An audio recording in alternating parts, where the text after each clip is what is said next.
Otim Crunchy, Nane. Oforida Be, Nane. Edumireku, Nane. We are Amankwa, Kron Kron, Kron Kron. Bonso Abashan, Nananeo. Sinka Sika, Nananeo. Imejampa Obetiase. Odede, Nananeo. Wona wufi himan ni Obetiase. Sue akwanso. Besue okunoso. Wona asem kesi binti. Wuja wo wofa wa kwentimfi. Fa wo kwanko. Wuye titi chafo ampa. Ayesa. Ma wo wofa. Oso odoto mu boso. Me boso bribri no. Echa esu apo esu jande. Wuye amankwa mu amankwa. Kron kron.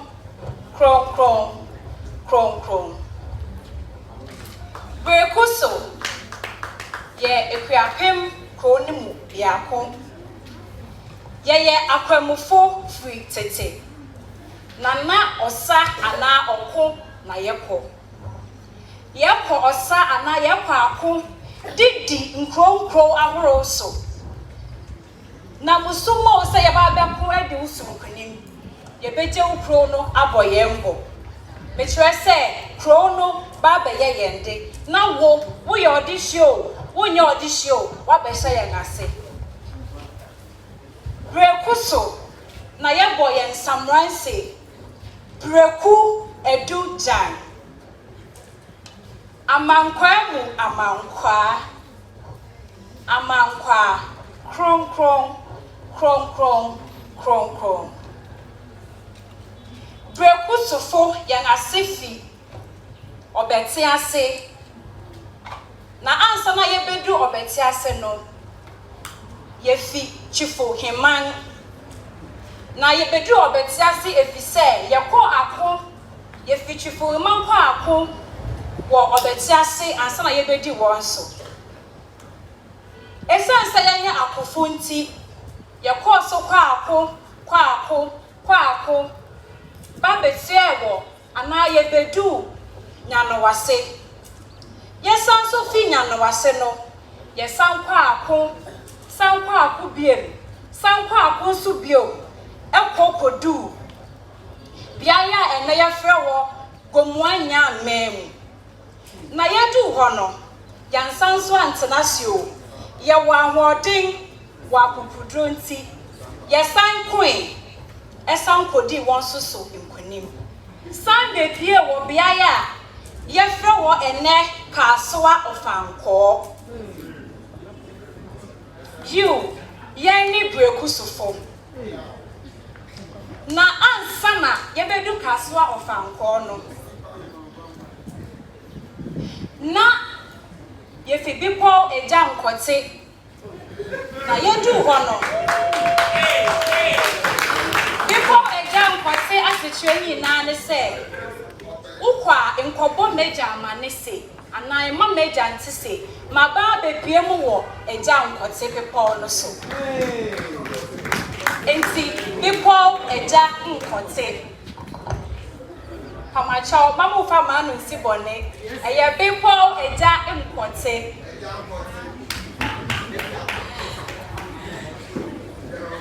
na esa ne se ya kwa akunti na ye wo osafo hene a ye frɛ no Amoagya na Amoagya onye osahene keke na emomu no osanko ahayo yi mu kɔ ena okoko pie krowu anabia ya ye frɛ eho ene brekuso na ne ye nye din brekuso ena mebekɔ wamani. Me patwa you ready say obetie ana. O de wasu be fe me ana. Madam wase.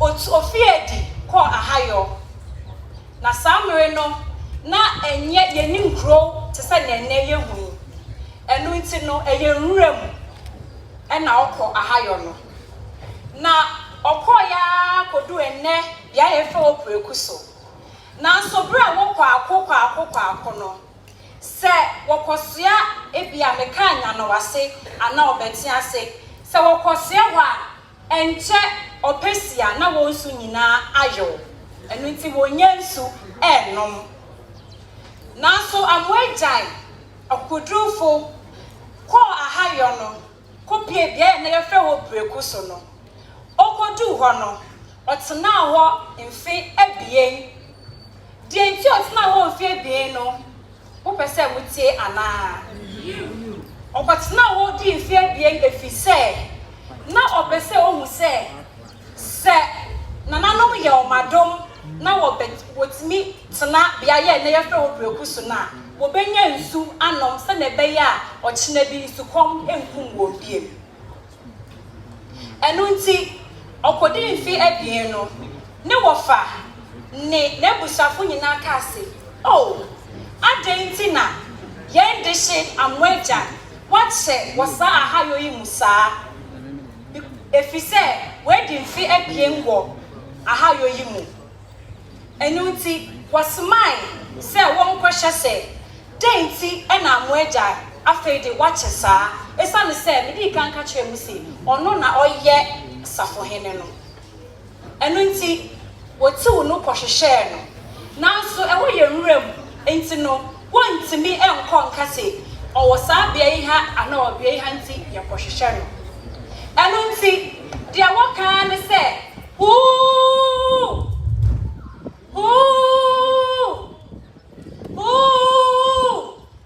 esa ne se onim nim krofo no onim won nti ono so ti wa chiwi na ono so ka se ehre won sane ebe ya wo behu se owa ha na so esa ne se won ani agemro so nti won ampe ankohwe bia ipoten a na amoagyan ewo wodi mirika sansa won achi ekobo omabusafa mane se yakom amoagyan enu nti na nanso ye se oni dom nyina beko akohwehwe bebia omo dehye no owo nanso wonga wokodi adanse se wonga hu no enije mruso nti wonga ntimi anka nkyere ni se ebusuafo owo ha anase owo ha eyi nti no was osafo bekusu manfu nyina babedu honom no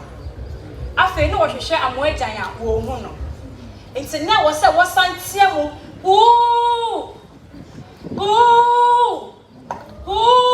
Sunday tibebia enne no ebefi aba enu nti di amoagyan ntimi kan ya ne se bra okuno so eyi ena ma yenya edin breku so enu nti enye se breku so keke na emom no bra okuno so na breku so mefem aka literally means come to the deep valley enu nti okuj na homa valley eyi na ma yenya edin breku so ansana me de masem ana maba kwasem bebe wie no eye breku so na ewuku okonfa noti a ofi ewuku gwa eba behia young anase osei tutu a no ya abofra na osei tutu yi nso munim se sabi o sabi ye omoka de bo mo safo hini se asante ote kokko so na so munim se ekuape mayi mu na ebenya yefo no ede wo osei tutu ana se munim dia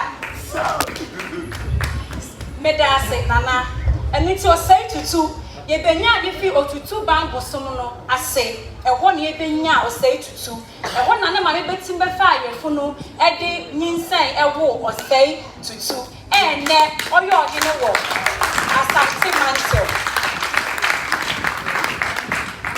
okonfa no chikru yara a oye yenya de show fi breku so eye bre ofi ewukugwa eye breku so enna obedua brode no gina na nemu esancha ne danara afen so odu esubuade no so no ode ne nan cha gota na nei gota yi da so wo brekuso de bepem enne brekuso so na yabo Ashasi University eno nti mesre emebu imabawa ene mranti wa mo ha afa na mo ko school say mu wie mu school a mo mpompo tia so wo Ashasi University anasa Ashasi University e wo brekuso medam wase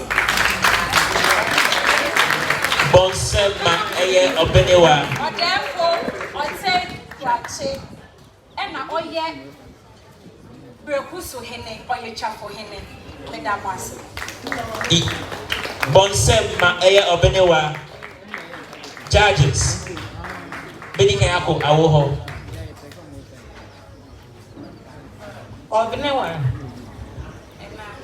metimi ada ama wakasa na so ne awo kan nyina meti woto bo ekasa e nti no wo ya wo kyerɛkyerɛ yi bibie mu no wo ma yɛte ase mo ayiko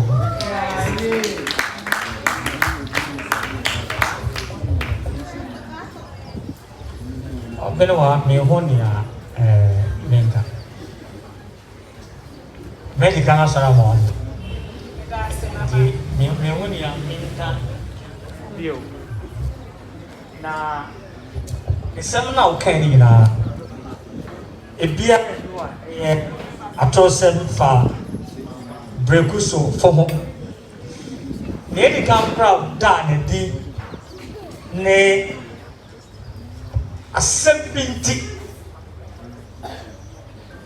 asembinti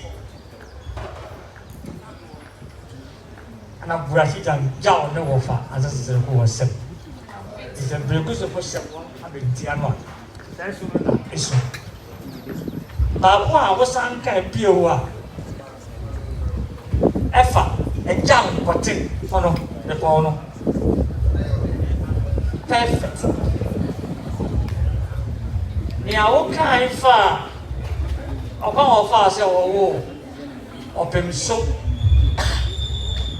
o se tutu nso eya perfect baby amu fi na mo beso ya wo podua ase na mo pa ya na mo be to the present stage of the vision no eya perfect what can be seminar what can be seminar